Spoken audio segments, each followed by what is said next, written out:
Hey guys, welcome to another lesson. So today we're going to continue on with the nice question series from the Extension 1 syllabus. The question today is a rate of change question, which looks very similar to back in the old syllabus in the heyday of 4-unit maths, Extension 2 maths. These questions were very similar in terms of the diagram, but the application when it comes to rate of change is Extension 1. So I thought it was a nice question just to explore.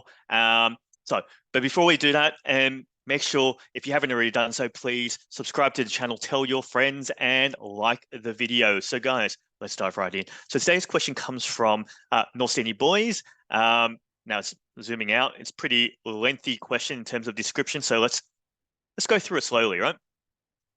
So the question basically says a frustrum, which is basically like almost like a pyramid with his head chopped off, right? Of height h, so maybe I'll just label this as I go. So height of h, capital H, by cutting off a hexagonal pyramid of base blah, and length of b, okay, is okay. All right, so it looks like if I had the top is A and the bottom is B, then they gave me a formula for the volume, right? Okay, sweet. That's what it's saying. All right, cool. Now, an empty glass in the form of an inverted frustrum. So they turned it upside down with water above water height. So this one here, they gave you, this is height, right? Total height of the frustrum. So length of 4 and 3. So that guy there is 4, and that guy there is 3. Okay. So this is like A, I guess, and this is like B, I guess. Right? Well, technically it's the other way around in the diagram, but it doesn't matter. You know what? I say it doesn't matter, but let's just stay consistent, right? So let's go. This is B, and this is A. Yeah, don't think it matters. What has been poured into it? So from the bottom up. Okay, cool. So it's almost like, okay, yep. So, and H is the height of the water. So that's H there. Okay. All right. And sort of have like some sort of length over here, right? Maybe call that. We'll figure that out later. Okay, what are we trying to do here? Show that the volume of the water inside, so just the water of the guy downstairs, right, is equal to this. Okay. And then if the volume of the water is increasing at a rate, so that's a rate, find the rate of increase in the depth of the water. So that looks like as in terms of mass, that's dH dt when h is 5 centimeters. Okay, cool.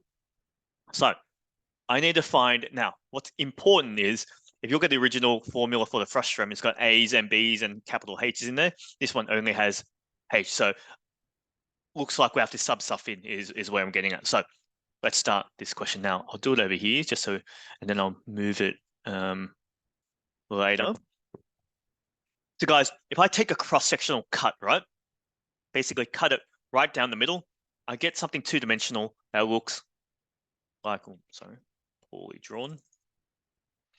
Looks like a big sort of trapezium, right? Sort of looking like that.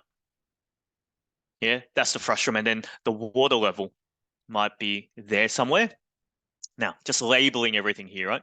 So for this particular cup, the height is 10 centimeters, right? I'll leave out the units. And the top here has now I'll draw a line down the center, right? That's got a length of 4, and that's got a length of 3, right? Now, what I'm after, right? To find the volume of the water levels, which is this bit here, right? I need top and bottom. Actually, in this case, maybe I don't label A and B because I don't need that yet, right? Yeah, kind of a little bit misleading. So let me color back the water in, right? So now you can sort of see, for those that remember, there's a very similar question in rates of change where it's like a pyramid, right? In which case you use similar triangles. We'll do the same here. But where's the similar triangles, right? You create them, and I'll show you where to create it. You basically create a similar triangle, a pair of similar triangles on the corner here, right? That's where that's where the action is, because I know, right, as a length, if this is 3, then this is 3 as well, right? And if I let this guy be x, right?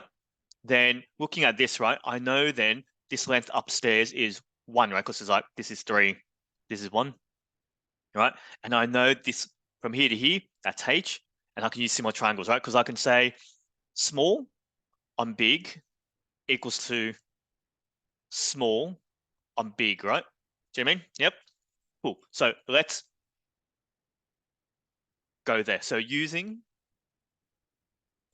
similar triangles, I got x on 1 equals to h on 10, right?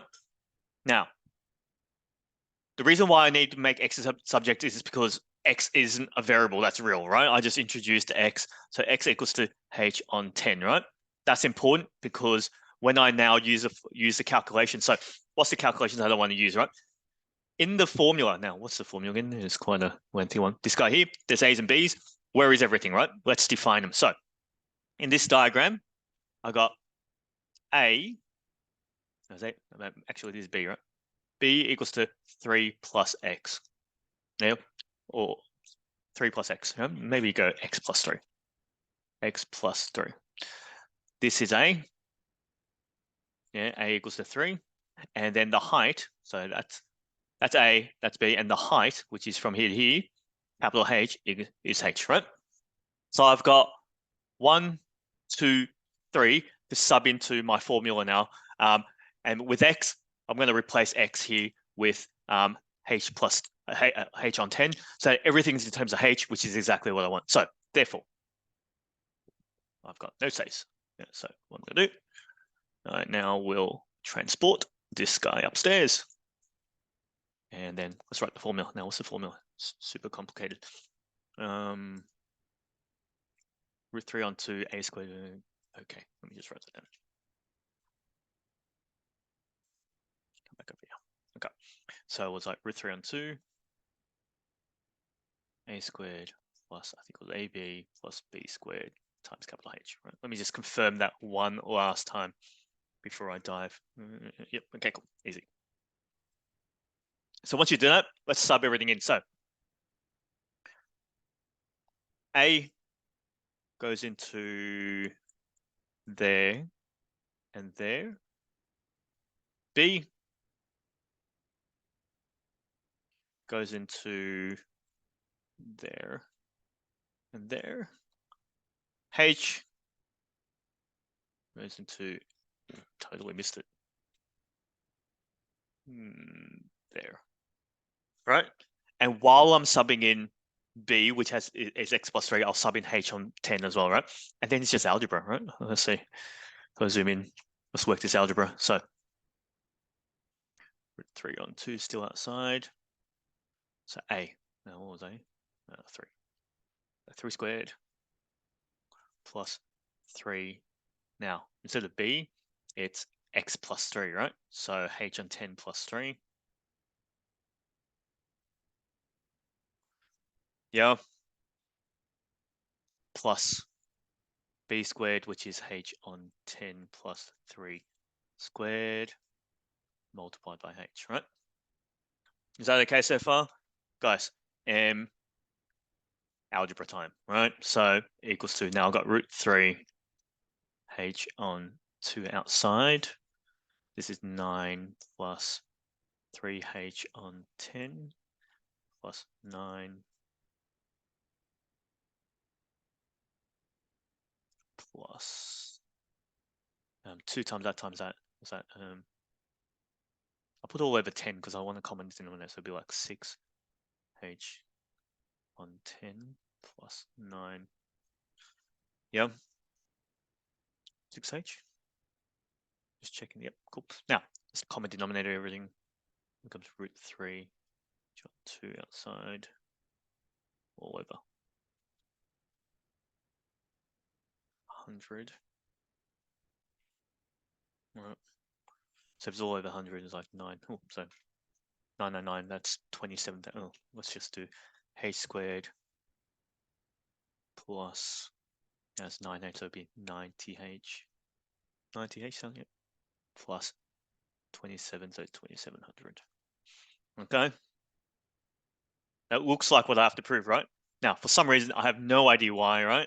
The question basically makes you, so the bottom's 200 there, but they want 2000. I don't know why they don't cancel it out. Who knows? So once you get the answer there, there's time to stop and bond by 10.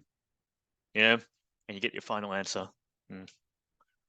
Guys, I need to write one more line, so I'm just going to move this up.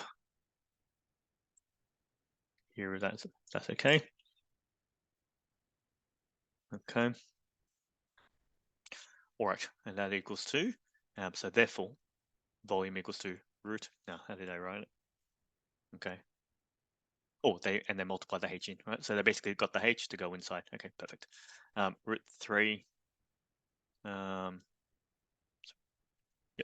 Root 3 on 2000 outside of h cubed. Oh, 10h. Okay, I don't know why they put that h cubed on the back firstly and why they multiply 10, but here it is. 27,000 plus 900h plus 10h cubed. No idea why they made me do all that, but there you go. Done, right? That was probably the hard bit because now the rest of the change is really easy. I just differentiate both sides with respect to time, access the chain rule, sub in the thing that I know, and then I'm done, right? So I'll copy this formula because I'm going to use it to kickstart part B. You know what? I don't have space, so I'll just move it here. So for part B, I'm going to remove this now. Start here. Come up here, zoom in. So get rid of this. So for part 2, or part B, part 2, start with that, and now dv dt, right? Differentiate with respect to time. So whatever the derivative here, I'm going to dh dt, sorry, dh dx, dh of that expression, and then multiply by dh dt, right? So let's see.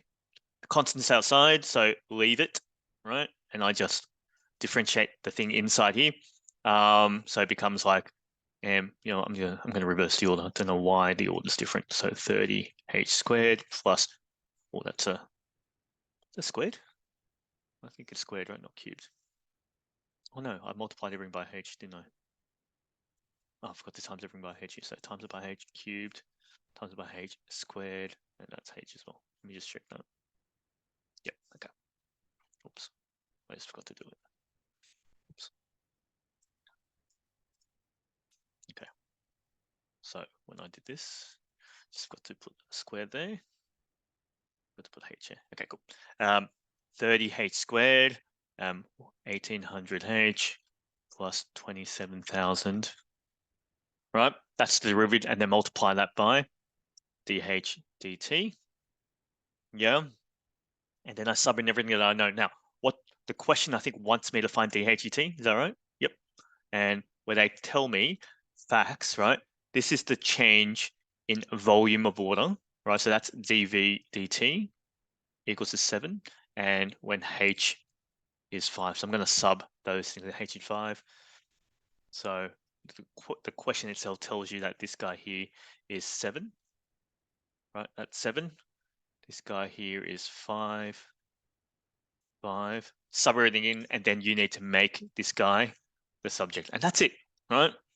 That's it. So if you had, therefore, dh dt, right, which is what you want, take 7 and you divide by root 3 on 2000, 30 times 5 squared plus 1800 times 5 plus 27,000. Let me see. I think that's the answer. So 2,000 on top, 7, 27,000, 18, yep, times 5, 30 times 5 squared. Perfect. Guys, punch that in your calculator and see if your answer is the same as the answers here. So it'd be like 8 root 3 all over 63 centimeters per second, right? As an exact value, which if you had to do it, approximately 0.2199 centimeters per second. How's that? So I thought it'd be a nice question because of the frustum shape. So whenever you see a frustrum or like some sort of truncated pyramid, make sure you use similar triangles, but do it on the edge. The pink triangle there is where you sort of apply your similar triangles to get the relationship, in this case, between X and H. Guys, hope that it was good. I thought it was a nice question. I'll see you at the next one. If you haven't done so, please like the channel. Oh, sorry, subscribe to the channel, like the video, and I'll see you at the next one. Thank you very much.